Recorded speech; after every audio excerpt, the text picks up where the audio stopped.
Hello everyone, welcome to Internet Learning. Hope you all are doing well. So today we are going to discuss the topic distribution of temperature of class 11 geography chapter number 8. So first of all, if you are new to the channel then please subscribe to it and don't forget to press the bell icon so that you never miss an update, and also you can join our WhatsApp channel with the link in the description box. So let's start with our today's topic distribution of temperature. So last video में हमने उन सारे factors की बात की थी जो कि टेम्परेचर के डिस्ट्रीब्यूशन को अफेक्ट करते हैं या कंट्रोल करते हैं। मतलब कि हमारे अर्थ पे जो अलग अलग टेम्परेचर हमें देखने मिलता है कि अलग अलग जगह पे अलग अलग टेम्परेचर है, तो वो क्यों है, कौन से ऐसे फैक्टर्स हैं जो कि इस टेम्परेचर को कंट्रोल कर रहे हैं, तो वो सारी चीजें हमने देखी थी। अब हम बात करेंगे कि किस किस जगह पे कितना टेम्परेचर है। ठीक है, क्यों की बात हमने लास्ट वीडियो में कर चुकी थी कि क्यों अलग अलग है, बट अब देखेंगे अमाउंट कितना है, भाई कितना डिग्री टेम्परेचर किस प्लेस पे पाया जाता है, तो ये सारी चीजें हम इस वीडियो में देखेंगे। The global distribution of temperature can be well understood by studying the temperature distribution in January and July. अब वैसे आप देखोगे कि हर एक जगह पे हर महीने का टेम्परेचर अलग होता है। मतलब अगर आप इंडिया में भी देखोगे तो इंडिया में जनवरी का टेम्परेचर अलग होता है, फेब का एवरेज टेम्परेचर अलग होगा, मार्च का एवरेज टेम्परेचर अलग होगा, तो हर महीने अलग टेम्परेचर होता है। बट अगर हमें ओवरऑल अर्थ के टेम्परेचर की स्टडी करनी है, अगर हमें ओवरऑल अर्थ के ऊपर एवरेज टेम्परेचर्स को नोटिस करना है कि किस जगह पे एवरेज टेम्परेचर कितना होता है, तो हम मेन 2 मंथ की स्टडी करेंगे, जनवरी एंड जुलाई। अब जनवरी हमें पता है, जनवरी वो वाला पीरियड है जिसमें विंटर सॉल्स्टिस होता है। मतलब कि इसमें क्या होता है, जो नॉर्दर्न हेमिस्फेयर है उसमें इस वक्त ठंडी पड़ रही होती है और डायरेक्ट सूरज की किरणें किस ट्रॉपिक पे आ रही होती हैं, ट्रॉपिक ऑफ कैप्रिकॉर्न पे। तो अर्थ की पोजीशन जनवरी के टाइम पे कुछ ऐसी होती है। ये अर्थ है, यहाँ पे सूरज है, तो सूरज की जो किरणें हैं वो डायरेक्ट किस पे पड़ रही हैं, अगर ये बीच में इक्वेटर है, ऊपर ट्रॉपिक ऑफ कैंसर है और नीचे ट्रॉपिक ऑफ कैप्रिकॉर्न है, तो सूरज की किरणें जो है वो ट्रॉपिक ऑफ कैप्रिकॉर्न पे डायरेक्ट पड़ती हैं, और जो ट्रॉपिक ऑफ कैंसर वाला इलाका है जो नॉर्दर्न हेमिस्फेयर है वो सूरज से इस तरीके से दूर रहता है, इसलिए नॉर्दर्न हेमिस्फेयर में इस टाइम पे ठंडी पड़ती है। तो बेसिकली एक टेम्परेचर हमने लिया है, एक टाइम पीरियड लिया है ठंडी वाला जनवरी वाला, एंड एक लिया है जुलाई वाला। जुलाई होता है, इसमें समर सॉल्स्टिस होता है, इसका मतलब इस वक्त ट्रॉपिक ऑफ कैंसर पे डायरेक्ट सूरज की किरणें पड़ती हैं। तो इन 2 महीनों में हम देखेंगे कि अर्थ के ऊपर अलग अलग जगह पे क्या एवरेज टेम्परेचर रहता है। The temperature distribution is generally shown on the map with the help of isotherms. तो ये जो डिस्ट्रीब्यूशन है कि अलग अलग जगह पे कौन सा कितना टेम्परेचर पाया जाता है, इसको हम मैप में शो करते हैं आइसोथर्म की मदद से। अब आइसोथर्म वर्ड जो है ये 2 शब्द से मिलकर बना है, आइसोस एंड थर्म्स। तो आइसो का मतलब होता है इक्वल एंड थर्म का मतलब होता है हीट। तो आइसोथर्म एक ऐसी लाइन है जो कि उन प्लेसेस को जोड़ती है जहां पे इक्वल टेम्परेचर है। ठीक है, तो इसके नाम में ही इसकी डेफिनेशन है, आइसो मतलब इक्वल, थर्म मतलब हीट। तो इसका मतलब वो सारे प्लेसेस जहां पे इक्वल टेम्परेचर है, उन पॉइंट्स को जोड़ने से जो लाइन बनती है उसे हम आइसोथर्म कहते हैं। जैसे आप यहाँ पे फिगर में देख सकते हो या मैप में दिखाए हुए हैं, एंड इन मैप्स में काफी सारी लाइंस आपको दिख रही होंगी। जैसे ये एक लाइन है, ठीक है, फिर यहाँ पे ये बहुत सारी लाइन है। ये लाइन के साथ आपको कुछ टेम्परेचर भी दिख रहा होगा, यहाँ पे 25 डिग्री सेल्सियस, यहाँ पे फिर नीचे -12 degree Celsius, 0 degree Celsius, 10 degree, 20 degree. तो ये क्या है, ये टेम्परेचर शो कर रहे हैं। ये जो लाइन है ये क्या शो कर रही है कि ये वाली जो पूरी लाइन है, ये वाली जो पूरी लाइन है, इस पूरी लाइन पे टेम्परेचर कितना है, इन सभी प्लेसेस पे टेम्परेचर -25 डिग्री सेल्सियस है। ये लाइन जिन जिन प्लेसेस से होकर गुजर रही है उन सभी प्लेसेस में जो एवरेज टेम्परेचर है वो -25 डिग्री सेल्सियस है। इसी तरीके से जब आप ये 0 डिग्री वाले आइसोथर्म को देखोगे तो ये लाइन जहां से भी पास कर रही है उन सभी इलाकों पे क्या है, टेम्परेचर 0 डिग्री सेल्सियस है। तो इक्वल टेम्परेचर वाले एरियाज को ज्वाइन करके जो लाइन बनती है उन लाइन को हम क्या कहते हैं, isotherm. Figure 8.4a and b show the distribution of surface air temperature in the month of January and July. तो यहाँ पे उन्होंने 2 फिगर दिए हुए हैं, वही जो हमने मैप देखे 8.4a एंड b। अब इसमें क्या दिखाया हुआ है कि मंथ ऑफ जनवरी में, जनवरी के महीने में क्या टेम्परेचर रहता है, क्या क्या आइसोथर्म रहते हैं, एंड जुलाई के टाइम पे क्या सरफेस एयर का टेम्परेचर रहता है। तो सरफेस एयर मतलब कि धरती के सरफेस के ऊपर जो हवाएं चल रही है, क्योंकि एक तो होती है सरफेस एयर, फिर एक ऊपर काफी ऊपर जाके भी कुछ एयर सर्कुलेशन चलता है। तो यहाँ पे हम ऊपर वाली हवा की बात नहीं कर रहे हैं, हम नीचे वाली हवा की बात कर रहे हैं जो अर्थ के सरफेस के ऊपर हवाएं बह रही हैं, उनका टेम्परेचर हम यहाँ पे नाप रहे हैं। In general, the effect of latitude on temperature is well pronounced on the map, as the isotherms are generally parallel to the latitude. अब नॉर्मली क्या होता है कि जो लैटिट्यूड का अफेक्ट है ना, वो काफी अच्छे से मैप में दिखता है, या फिर यूं कह सकते हैं जो लैटिट्यूड्स का अफेक्ट है वो आइसोथर्म्स के ऊपर काफी अच्छे से दिखता है, क्योंकि जो आइसोथर्म्स हैं वो जनरली लैटिट्यूड के पैरेलल होते हैं। इसका मतलब क्या है कि हमने देखा था कि अर्थ के ऊपर हर एक जो लैटिट्यूड है उस पर अलग तरीके की जो सोलर इंसोलेशन है वो रिसीव होती है। तो अगर हम वापस से देखें, अगर ये अर्थ है, यहाँ पे 0 डिग्री लैटिट्यूड है और इसके ऊपर ये ट्रॉपिक ऑफ कैंसर है, ये ट्रॉपिक ऑफ कैंसर एंड नीचे ये ट्रॉपिक ऑफ कैप्रिकॉर्न। अब होगा क्या कि जो भी एरियाज इन सेम लैटिट्यूड पे आएंगे, इसका मतलब जितने भी एरियाज 0 डिग्री लैटिट्यूड पे पड़ेंगे उन सभी एरियाज में सेम इंसोलेशन रिसीव होगी। ठीक है, मतलब कि इस पूरे लैटिट्यूड पे जो इक्वेटर है, इस पूरे इक्वेटर पे यहाँ पे जो घर होंगे, यहाँ पे जो प्लेस होंगे, ये इस पूरे सरफेस पे लैटिट्यूड पे जितनी भी जगह होंगी सब पे इक्वल अमाउंट ऑफ इंसोलेशन आएगी। सिमिलरली अगर आप ट्रॉपिक ऑफ कैंसर की बात करो तो इस ट्रॉपिक ऑफ कैंसर के ऊपर जितनी भी जगहें पड़ेंगी, इस ट्रॉपिक ऑफ कैंसर के ऊपर जितनी भी जगहें पड़ेंगी, या फिर यूं कहें कि जिन जिन जगहों से ये ट्रॉपिक ऑफ कैंसर गुजरेगा उन जगहों पे इक्वल अमाउंट ऑफ इंसोलेशन आएगी। तो अब होना ये चाहिए कि जब यहाँ इक्वल अमाउंट ऑफ इंसोलेशन है, जब एक लैटिट्यूड के सारे प्लेसेस पे equal amount of insolation receive हो रहा है, तो वहां पे टेम्परेचर भी इक्वल होना चाहिए। अगर हम कह रहे हैं कि यहाँ पे ट्रॉपिक ऑफ कैंसर के ऊपर मान लो ये वाली जगह है और फिर मान लो यहाँ पे ये वाली जगह है, हम कह रहे हैं ये जो प्लेस है ए, इसमें जो इंसोलेशन आ रही है वही प्लेस बी पे भी रिसीव हो रही है। तो क्या हमें ये नहीं सोचना चाहिए कि ए एंड बी प्लेस पे जो टेम्परेचर रहेगा वो भी सेम रहना चाहिए? क्योंकि हमने पढ़ा है कि जो टेम्परेचर है that is influenced by the insolation received at that particular place. तो अगर यहाँ पे दोनों जगह पे सेम अमाउंट में इंसोलेशन आ रही है तो यहाँ का टेम्परेचर भी सेम होना चाहिए। तो नॉर्मली क्या होता है कि हमें ये चीज देखने मिलती है। नॉर्मली क्या होता है कि एक लैटिट्यूड पे जितने भी प्लेसेस हैं उनका टेम्परेचर ऑलमोस्ट सेम रहता है। मतलब अगर यहाँ पे कोई प्लेस है तो उसका टेम्परेचर यहाँ वाले प्लेस के आसपास होगा। मतलब इस प्लेस पे जो भी टेम्परेचर होगा उसके जैसा ही टेम्परेचर यहाँ पे भी देखने मिलेगा। तो इसीलिए बोला जा रहा है कि जो आइसोथर्म्स हैं, मतलब कि दो जगह के मतलब सेम टेम्परेचर वाले पॉइंट्स को अगर हम जोड़ दें तो आइसोथर्म बनेगा। तो ये जो आइसोथर्म है वो ऑलमोस्ट पैरेलल है ट्रॉपिक ऑफ कैंसर के, ट्रॉपिक ऑफ कैप्रिकॉर्न के, या फिर उस पर्टिकुलर जगह पे जो भी लैटिट्यूड पड़ता है उस लैटिट्यूड के पैरेलल है आइसोथर्म भी। कि ठीक है, इस पूरे प्लेस पे, इस पूरे लैटिट्यूड पे जितने भी प्लेसेस आते हैं उन सब पे जो टेम्परेचर है वो ऑलमोस्ट सेम है। तो इसीलिए जब उसकी लाइन को ऐसे जोड़ेंगे तो वो ट्रॉपिक ऑफ कैंसर के पैरेलल आएगी। बट क्या हमेशा आइसोथर्म्स इस तरीके से पैरेलल ही नजर आते हैं? तो नहीं, कुछ टाइम ऐसा होता है कि जब ये जो आइसोथर्म्स हैं ये डिविएट करते हैं, मतलब कि ये पैरेलल नहीं नजर आएंगे।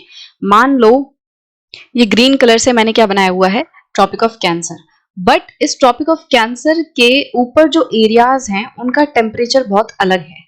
ये जो आइसोथर्म है मान लो वो कुछ इस तरीके से जा रहा है। जाना कैसे चाहिए था? जाना ये इसके साथ साथ चाहिए था, ऐसे। बट आप देखोगे कि ये जो आइसोथर्म है जो मैं रेड कलर से बना रही हूँ वो ऊपर नीचे, वो पैरेलल नहीं नजर आ रहा। ठीक है, पैरेलल कब होता है? जब ये इस तरीके से साथ साथ लाइन चलती। तो कभी कभी ऐसा होता है कि जो ये आइसोथर्म हैं ये थोड़े डेविएट कर जाते हैं, ये पैरेलल नहीं होते हैं अपने लैटिट्यूड से। The deviation from this general trend is more pronounced in January than in July, especially in the northern hemisphere. तो ये जो डेविएशन है, जो ये ऊपर नीचे दिख रहा है कि भाई लेटिट्यूड के साथ पैरेलल नहीं है आइसोथर्म, तो ये चीज ज्यादातर किस महीने में दिखती है? हमें जनवरी वाले टाइम पे ये ज्यादा प्रोनाउंस होती है। मतलब जब जनवरी के टाइम पे जो टेम्परेचर हैं वो बहुत ज्यादा ऊपर नीचे होते हैं, वो अपने लेटिट्यूड से पैरेलल नहीं हो पाते हैं। वहीं जो जुलाई है उसमें इतनी ज्यादा डेविएशन नहीं देखने मिलती है।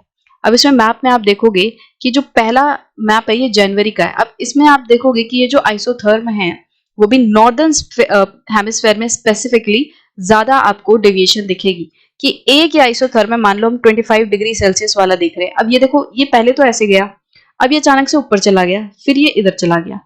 -12 डिग्री सेल्सियस वाला देखो, ये नीचे गया, फिर अचानक से ऊपर चला गया। जो जब ये बीच में समुद्र आया तो ये ऊपर चला गया, फिर ये नीचे आ गया। वहीं आप जुलाई वाले टाइम में देखो, इतनी ज्यादा डेविएशन नहीं है।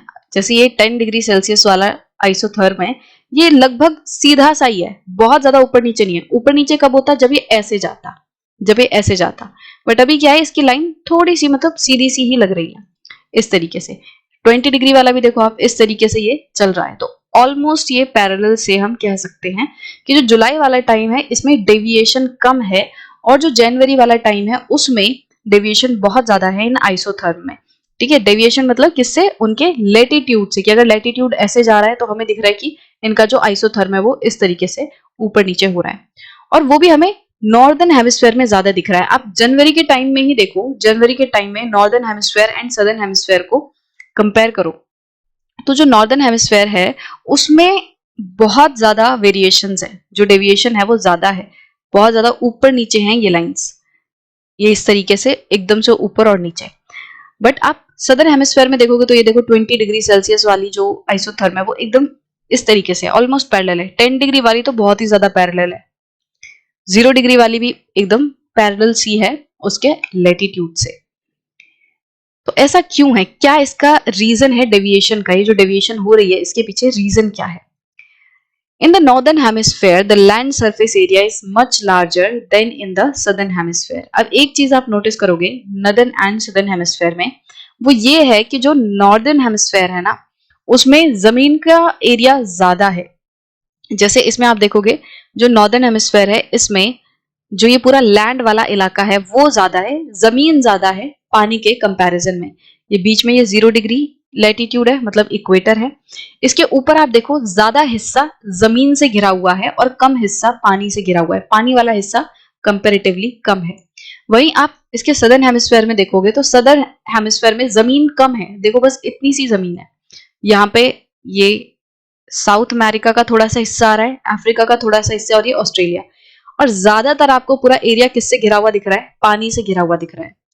तो ये मेन रीजन है कि क्यों ये डेविएशन आ रही है। नॉर्दर्न हेमिस्फीयर में इतनी ज्यादा डेविएशन क्यों है, क्योंकि नॉर्दर्न हेमिस्फीयर में जमीन ज्यादा है। मतलब अगर यहाँ पे जमीन, अगर पूरी जमीन होती, देखो अगर पूरे में जमीन ही जमीन होती, अगर थोड़ा भी पानी ना होता तो भी ये एरिया आपको पैरेलल सा नजर आता। बट यहाँ पे जमीन और पानी की वेरिएशन ज्यादा है, कि थोड़े थोड़े टाइम बाद जमीन शुरू हो रही है, फिर थोड़े टाइम बाद पानी आ जा रहा है, फिर जमीन है, फिर पानी है। तो इस वजह से ये जो आइसोथर्म बन रहे हैं इनमें डेविएशन बहुत ज्यादा है। Hence the effects of land mass and the ocean currents are well pronounced. तो नॉर्दर्न हेमिस्फीयर में ocean current and land mass का जो अफेक्ट है वो बहुत ज्यादा क्लियरली दिखाई देता है। हमने लास्ट वीडियो में पढ़ा था कि लैंड एंड सी के बीच में जब वेरिएशन होती है तो उसकी वजह से टेम्परेचर में अफेक्ट आता है।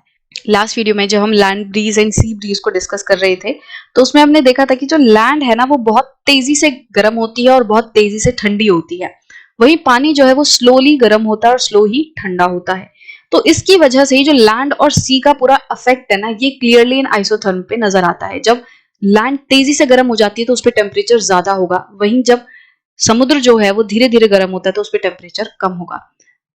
तो भले ही समुद्र और लैंड एक ही लैटिट्यूड पे हैं बट उनके टेम्परेचर में डिफरेंस काफी देखने मिलेगा।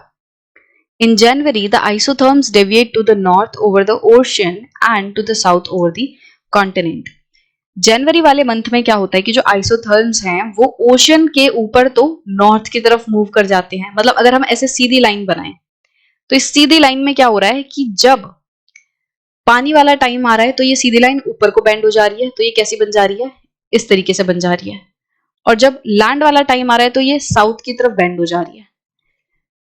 तो जनवरी के टाइम में क्या होता है, जो आइसोथर्म है वो ओशन के ऊपर तो नॉर्थ वाले डायरेक्शन में मूव कर जाते हैं, नॉर्थ वाले डायरेक्शन में इस तरीके से मूव हो जाते हैं।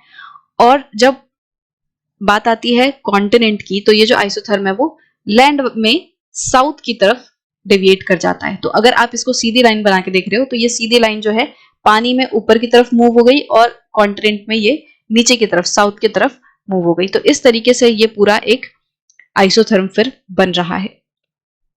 This can be seen on the north Atlantic ocean. तो ये जो अटलांटिक ओशन है, नॉर्थ अटलांटिक ओशन है, इसमें आप क्लियरली देख सकते हो कि कितना ज्यादा डेविएशन आ रहा है कि पानी में जो नॉर्थ अटलांटिक ओशन है इसमें जनवरी वाले मंथ में एकदम से नॉर्थ की तरफ ये कर्व हो जा रहा है। The presence of warm ocean currents, gulf stream and north Atlantic drift make the northern Atlantic Ocean warmer and the isotherms bend towards the north। तो यहाँ पे इस मैप में अगर आप देखोगे तो कुछ ओशन करंट्स दिखाए हुए हैं। तो रेड कलर से जो है वो वार्म ओशन करंट्स हैं एंड ब्लू कलर से कोल्ड ओशन करंट्स हैं। तो यहाँ पे ये अटलांटिक ओशन में देखोगे, नॉर्थ अटलांटिक ओशन में यहाँ पे आपको कुछ वार्म करंट्स दिखाई देंगे, जैसे गल्फ स्ट्रीम है, फिर नॉर्थ अटलांटिक ड्रिफ्ट है, ठीक है, आगे ये नॉर्वेजियन करंट है। ये सारे क्या हैं, ये पूरे वार्म करंट्स हैं। ये वार्म करंट्स क्या करते हैं, यहाँ के पानी को गर्म कर देते हैं। अब जब यहाँ का पानी गर्म होगा तो इसका जो आइसोथर्म है वो बेंड कर जाएगा। सो यहाँ पे ये नॉर्थ की तरफ मूव कैसे करेगा, अगर इसका पूरा सिस्टम देखें तो अभी मौसम है जनवरी वाला, टाइम है जनवरी वाला, और यहाँ पे मतलब नॉर्दर्न हेमिस्फेयर में ठंडी हो चुकी है। तो आप मान लो मैं रफली इक्वेटर यहाँ पे बनाऊं तो कुछ इस तरीके से, ठीक है। तो अभी नॉर्दर्न हेमिस्फेयर में विंटर है। विंटर है इसका मतलब कि यहाँ पे सूरज की किरणें कम पड़ेंगे ओवरऑल। तो लैंड वाला जो इलाका है, जो ये जमीन है ना, वो बहुत जल्दी से ठंडी हो जाएगी। ये जो लैंड है ये बहुत तेजी से ठंडी हो जाएगी। बट हमें ये पता है कि पानी जो है वो उतनी तेजी से ठंडा या गर्म नहीं होता जितनी तेजी से लैंड होती है। इसका मतलब क्या है कि जब जनवरी वाला मौसम आएगा तो लैंड जो है वो तेजी से ठंडी हो जाएगी और पानी जो है वो अभी भी कंपैरेटिवली गर्म रहेगा। पहले मान लो जो जमीन है उसका टेम्परेचर कुछ था, लेट से अभी मैं सिर्फ एग्जांपल के लिए ले रही हूँ, मान लो यहाँ पे 20 डिग्री सेल्सियस का टेम्परेचर था गर्मी के टाइम पे, ठीक है, एग्जांपल के तौर पे। तो जब सर्दी वाला मौसम आएगा तो मान लो इस सेम जगह पे सर्दियों में जो टेम्परेचर होगा वो 10 डिग्री सेल्सियस हो जाएगा। अब अगर सर्दियों में टेम्परेचर यहाँ पे 10 डिग्री सेल्सियस है तो फिर गर्म टेम्परेचर कहाँ पे होगा, नीचे के ऊपर। सर्दियों में लैंड वाले इलाके पे आप जितना ऊपर जाओगे उतना ठंडा टेम्परेचर होगा। मतलब अगर मैंने इस पॉइंट पे, ये वाली जो पूरी लाइन है, इस पे अगर 10 डिग्री सेल्सियस बनाया है सर्दियों में, अब हम सर्दी की बात कर रहे हैं, तो ऊपर वाले जगह पे कितना होगा, ऊपर वाले जगह पे कम होता चला जाएगा जितने हम ऊपर जाएंगे, क्योंकि जितने ऊपर वाले लैटिट्यूड्स पे जाएंगे वहां पे कम इंसोलेशन होगी और वहां पे टेम्परेचर कम होगा। तो मान लो यहाँ पे मैंने 5 डिग्री सेल्सियस का बना दिया कि ऊपर जितना हम जाएंगे लैंड पे वहां पे टेम्परेचर कम होगा। तो गर्मियों में टेम्परेचर मैंने इस पर्टिकुलर जगह पे बनाया था 20 डिग्री सेल्सियस।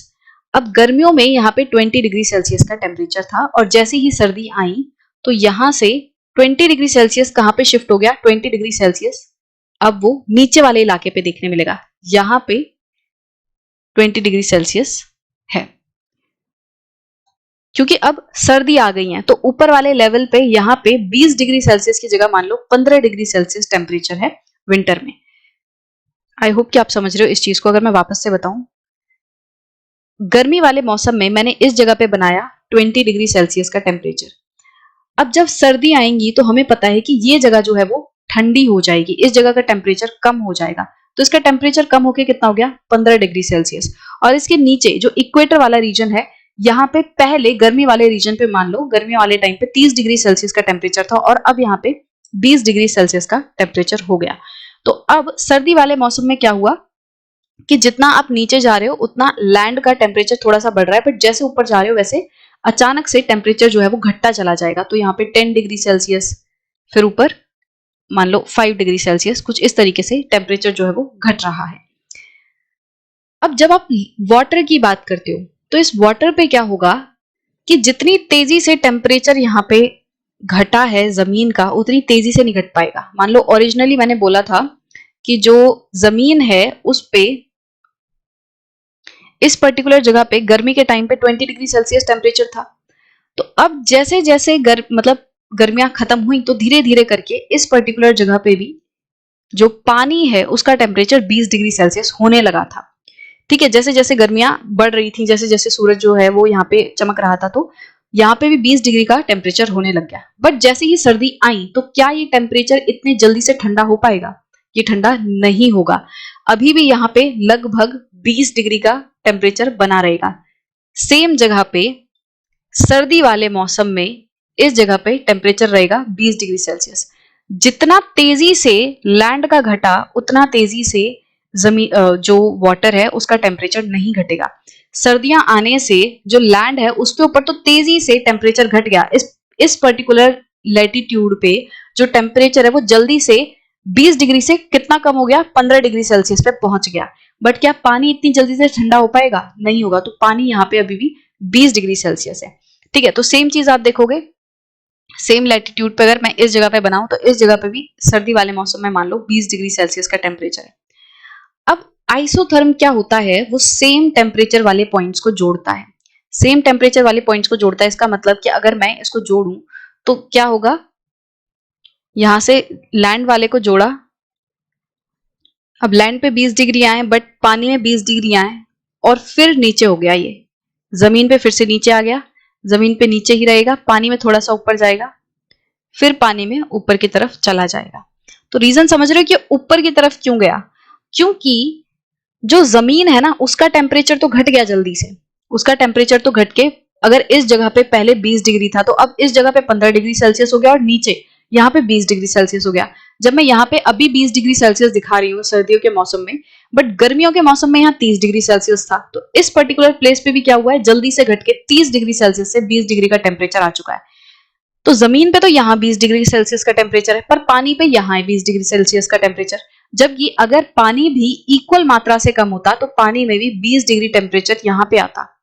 ठीक है, पर पानी में अभी भी इस वाली जगह पे 30 डिग्री सेल्सियस है और यहाँ पे 20 डिग्री सेल्सियस है। तो इस वजह से जब हम आइसोथर्म बनाएंगे तो ये पर्टिकुलर जगह पे लैंड वाले जगह पे आगे दिखेगा, साउथ की तरफ मूव करता हुआ दिख रहा है कि पहले 20 डिग्री का सेल्सियस का यहाँ पे था जहां मैंने 15 डिग्री सेल्सियस बनाया है, बट अब 20 डिग्री सेल्सियस का जो आइसोथर्म है वो नीचे को आ गया है, साउथ की तरफ मूव कर गया है लैंड वाले इलाके पे। बट अगर आप वाटर वाले इलाके पे देखो, सी वाले इलाके पे, तो वो नॉर्थ की तरफ मूव कर गया है। ठीक है, फिर लैंड वाले इलाके पे देखो साउथ की तरफ मूव किया है और यहाँ पानी वाले इलाके पे नॉर्थ की तरफ मूव किया है। So over the land, the temperature decreases sharply and the isotherms bend towards south in Europe. तो लैंड के ऊपर क्या होता है, जो टेम्परेचर है वो बहुत तेजी से गिरता है, जिसकी वजह से जो आइसोथर्म है वो नीचे की तरफ, साउथ की तरफ मूव कर जाता है। वो भी अगर आप यूरोप में देखोगे तो यहाँ पे देखो लैंड से शुरू हुआ था, यहाँ पे ये -25 डिग्री सेल्सियस है। सो यहाँ पे मान लो ये आर्कटिक सर्कल वाला लैटिट्यूड है, 66.5 डिग्री नॉर्थ वाला लैटिट्यूड है। अब यहाँ पे क्या होगा कि जब सर्दी आई तो अचानक से ही जो टेम्परेचर है वो जमीन पे गिर गया, जो मतलब लैंड वाले इलाके हैं उन पे टेम्परेचर गिर गया और नीचे ये जो लैटिट्यूड्स घट रहे हैं इन वाली तरफ भी ये मूव कर गया। मतलब जो एरियाज नॉर्मली सूरज के सामने रहते हैं, जो मैक्सिमम सनलाइट रिसीव करते हैं, उनमें भी टेम्परेचर क्या हो रहा है, जल्दी से ठंडा हो रहा है। ठीक है, तो यहाँ पे लैंड वाले एरिया में क्या हुआ, टेम्परेचर गिर गया। बट जैसे ही आप देखोगे यहाँ पे ये सी वाला इलाका आया, इसमें टेम्परेचर इतनी तेजी से नहीं घटा, तो लैंड पे तो आइसोथर्म पीछे रह गया और ये आगे की तरफ चला गया। सेम टेम्परेचर आपको वाटर पे इतनी पीछे जाके देखने मिल रहा है, इतने यहाँ पे जो -25 डिग्री का है, मान लो ये -12 डिग्री सेल्सियस का आइसोथर्म है, वो जमीन पे तो यहाँ मिल रहा है बट पानी पे इतनी पीछे मिल रहा है। तो अगर यहाँ पे जमीन में इधर पे लैंड के ऊपर -12 डिग्री सेल्सियस टेम्परेचर है, तो आप ये देखो कि सेम लैटिट्यूड पे जो पानी है उसके ऊपर कितना टेम्परेचर है, इस पे जा रहा है ये 0 डिग्री वाला आइसोथर्म।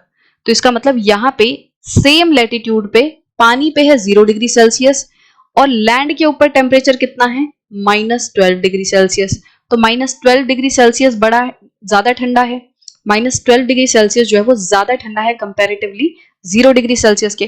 तो सेम लैटिट्यूड पे आप देखोगे जमीन ज्यादा ठंडी है और पानी थोड़ा गर्म है। और ये जो टेम्परेचर है, इतनी ठंडी कहाँ जाके मिलेगी पानी को, यहाँ पे जब वो पोल्स की तरफ जाएगा, जितना वो पोल्स की तरफ जाएगा उतना उसका टेम्परेचर ठंडा होगा। तो इतनी दूर जाके इसको 12.5 डिग्री का माइनस में टेम्परेचर दिखेगा। सेम फिर जब ये लैंड के ऊपर आएंगे तो लैंड पे तो सेम काम चल रहा है कि यहाँ पे ठंडी जल्दी से बढ़ रही है, तो इतनी नीचे वाले इलाके में भी यहाँ पे -12.5 डिग्री सेल्सियस का टेम्परेचर हो जाएगा। और फिर देखो पानी की तरफ आ रहे हैं तो ये पीछे की तरफ, मतलब नॉर्थ की तरफ फिर से ऊपर उठ जा रहा है। तो ये जो पूरा यूरोप वाला इलाका है, इसमें आप देखोगे आइसोथर्म्स जो हैं वो फिर से साउथ की तरफ बैंड कर रहे हैं। यहाँ पे स्पेसिफिकली पूरा यूरोप वाला इलाका है। ठीक है, फिर एशिया में भी आप देखोगे है तो लैंड ही, ये भी साउथ की तरफ मूव कर रहा है। It is much pronounced in the Siberian plain. ज्यादातर ये जो बैंड है वो बहुत क्लियरली आपको किसमें देखने मिलेगा, साइबेरियन प्लेन में। साइबेरियन प्लेन मतलब ये वाला जो पूरा एरिया है, यहाँ पे आपको बैंड्स जो है वो क्लियरली दिख रहे हैं। ये वाले एरिया में रशिया का जो साइबेरियन रीजन है, यहाँ पे आपको ये बैंड्स काफी क्लियरली नजर आएंगे। ये साउथ की तरफ बैंड कर रहा है, ठीक है। The mean January temperature along 60 degree east longitude is minus 20 degree Celsius both at 80 degree north and 50 degree north latitudes। तो मान लो 60 डिग्री ईस्ट लॉन्गिट्यूड जो है वो कहीं यहाँ पे है, ठीक है, ये 60 डिग्री ईस्ट लॉन्गिट्यूड है। अब इस पे क्या बोल रहा है कि 60 डिग्री ईस्ट लॉन्गिट्यूड पे अगर आप देखोगे तो जो टेम्परेचर है वो -20 डिग्री सेल्सियस है 80 डिग्री नॉर्थ पे भी एंड 50 डिग्री नॉर्थ लैटिट्यूड पे भी। मतलब 80 डिग्री नॉर्थ लैटिट्यूड देखो, जो 80 डिग्री नॉर्थ लैटिट्यूड है वो आएगा कहीं, तो 80 डिग्री लगभग यहाँ कहीं मान लो, और ऑन मतलब ऐसी आइडिया ले लो जैसे यहाँ पे 50 डिग्री नॉर्थ लैटिट्यूड है। अब आप इसमें देखोगे 80 degree north latitude and 50 degree north latitude, इनके ऊपर टेम्परेचर जो है वो दोनों ही जगह पे लगभग -20 डिग्री सेल्सियस है।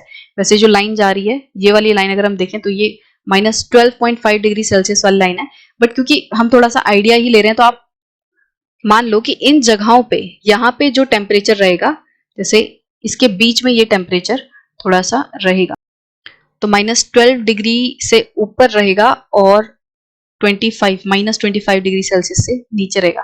तो ये कुछ ऐसे टेम्परेचर अगर आप देखोगे तो यहाँ पे 80 डिग्री लैटिट्यूड पे भी और 50 डिग्री लैटिट्यूड पे भी टेम्परेचर सेम दिख रहा है।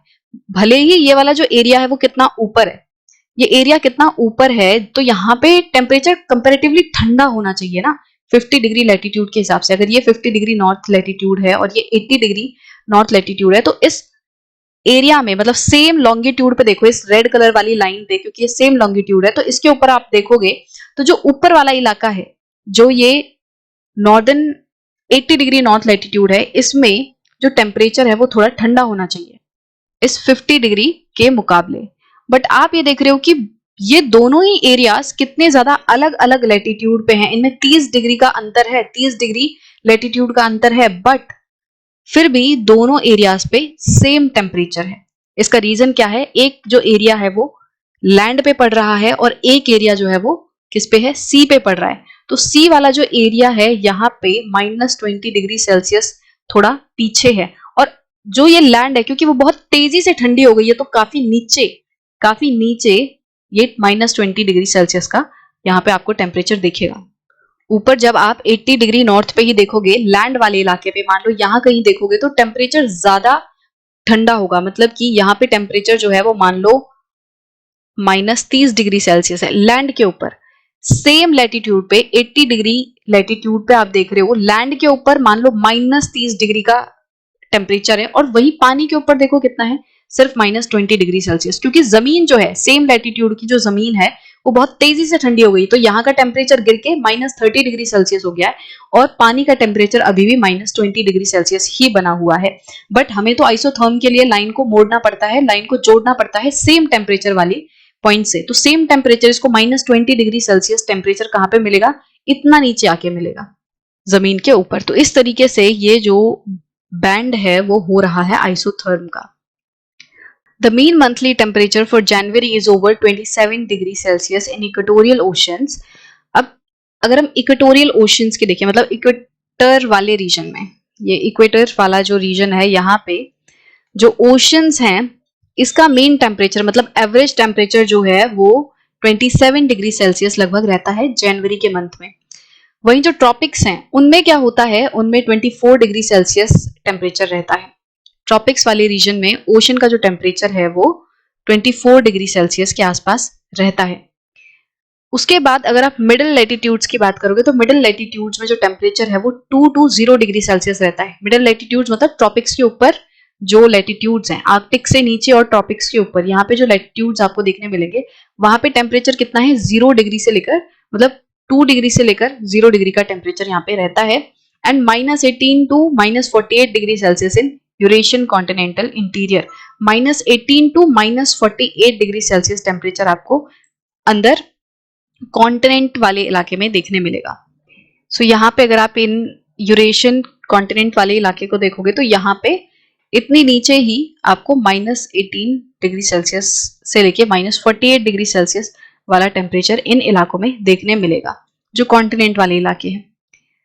The effect of the ocean is well pronounced in the southern hemisphere. अब ओशन का जो इफेक्ट है वो सदर्न हेमिस्फेयर में काफी क्लियरली दिखता है, क्योंकि ओशन क्या करता है, वहां पे मेजरली प्रेजेंट है, सदर्न हेमिस्फेयर में ज्यादातर ओशन प्रेजेंट है। जब मैक्सिमम ओशन प्रेजेंट है तो यहाँ पे जो आइसोथर्म बनेंगे वो थोड़े से सीधे से बनेंगे, थोड़े से पैरेलल से बनेंगे। आप देखोगे जहां पे लैंड आ रही है ना, जैसे 20 डिग्री सेल्सियस का आप आइसोथर्म देखो, तो जहां पे लैंड आ रही है वहां पे ये थोड़ा सा ऊपर की तरफ जा रहा है, थोड़ा सा इस तरीके से ऊपर की तरफ जा रहा है, बट जब पानी आ जा रहा है तो ये थोड़ा सीधा हो जा रहा है, ठीक है। और जहां देखो जहां लैंड बिल्कुल ही कम है, वहां बस ये लैंड के ऊपर, ये सदर्न अमेरिका आया तो इसके ऊपर थोड़ा सा ये ऊपर की तरफ बैंड हुआ, बाकी ये ऑलमोस्ट इस तरीके से स्ट्रेट है। जहां पे बिल्कुल भी लैंड नहीं है, जीरो लैंड है, तो वहां पे ऑलमोस्ट स्ट्रेट आपको ये आइसोथर्म्स दिख रहे हैं। तो यहाँ पे ऐसा क्यों हो रहा है, क्योंकि लैंड एंड जो ओशन है उसमें वेरिएशन कम है, ज्यादातर सिर्फ ओशन ओशन प्रेजेंट है। Here the isotherms are more or less parallel to the latitudes and the variation in temperature is more gradual than in the northern hemisphere।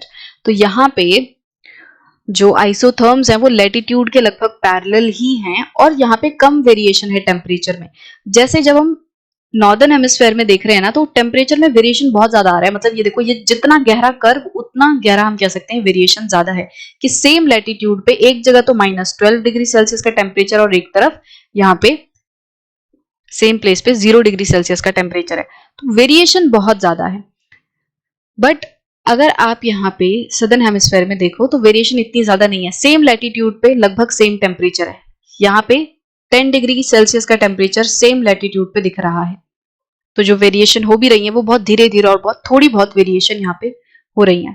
The isotherm of 20 degree Celsius, 10 degree Celsius and 0 degree Celsius run parallel to 35 degree south, 45 degree south and 60 degree south latitudes respectively. अब आप इसमें देखोगे कि ये जो southern hemisphere में जो अलग अलग ये आइसोथर्म्स हैं, 20 डिग्री का, 10 डिग्री का एंड 0 डिग्री का।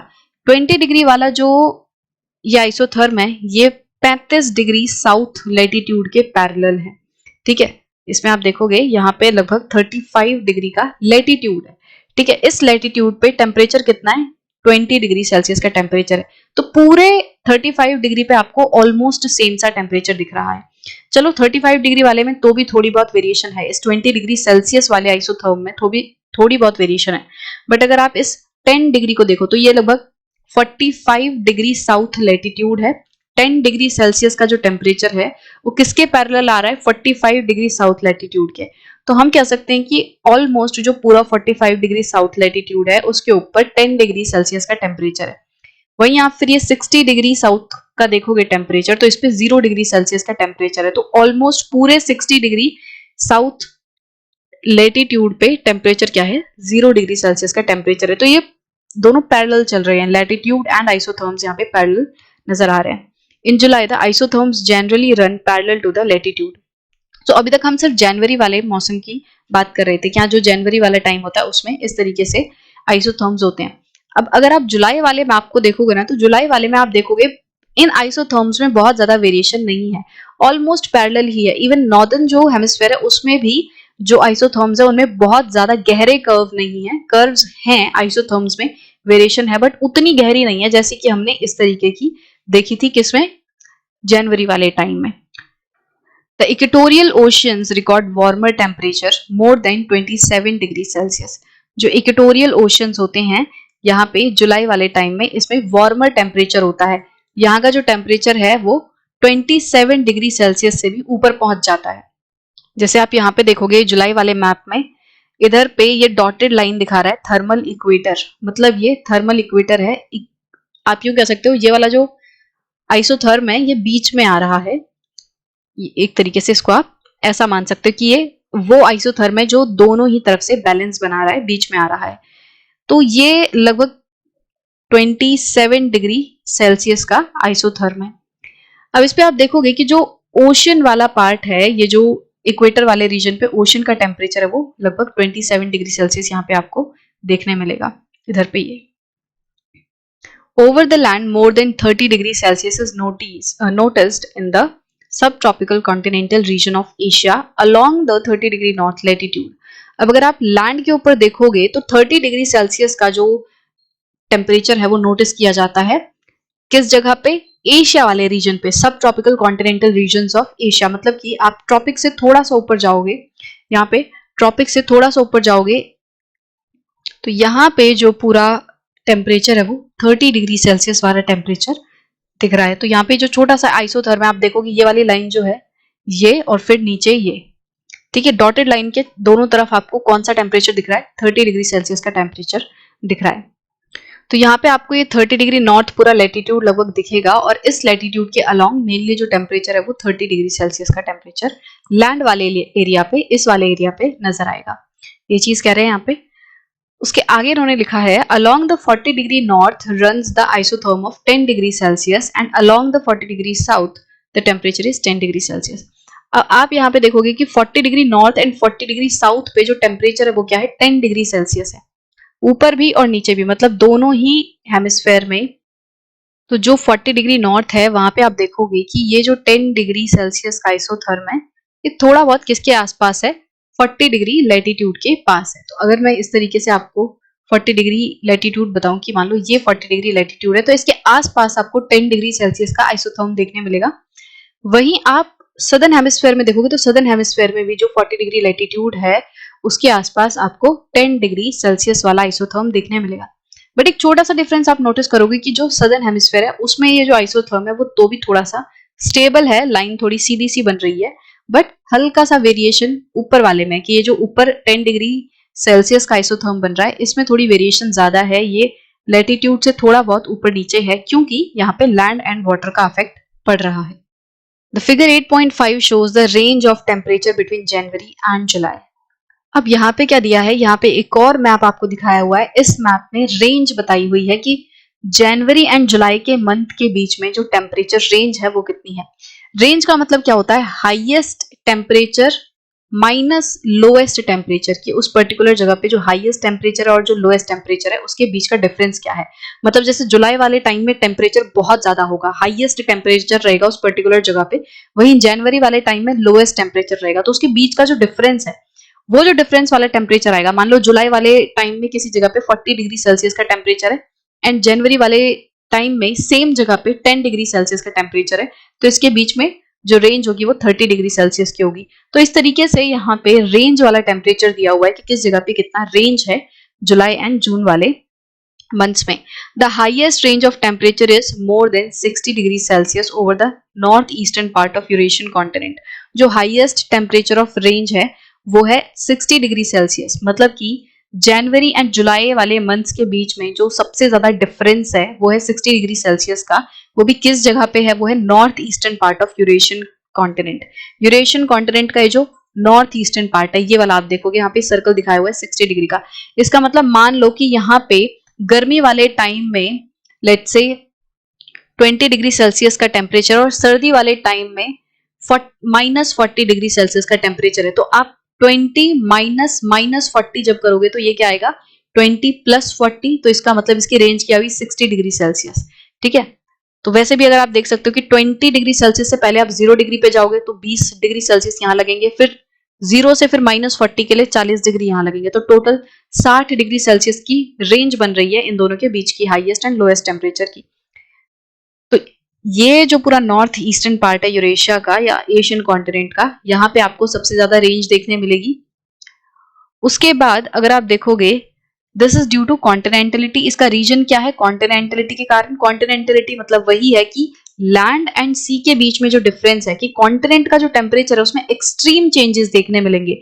जब सर्दी वाला मौसम आएगा तो सेम जगह बहुत ज्यादा ठंडी हो जाएगी और सेम जगह गर्मी वाले टाइम में बहुत गर्म हो जाएगी। तो जैसे मैंने एग्जांपल दिया कि सेम जगह पे गर्मी वाले टाइम में 20 डिग्री सेल्सियस का टेम्परेचर है, बट सर्दी वाले जगह पे मतलब सर्दी वाले मौसम में सेम प्लेस पे -40 डिग्री सेल्सियस का टेम्परेचर है। तो डिफरेंस बहुत ज्यादा है। तो ये कॉन्टिनेंटलिटी के कारण हो रहा है क्योंकि कॉन्टिनेंट पे इस तरीके का इफेक्ट जो है वो देखने मिलता है।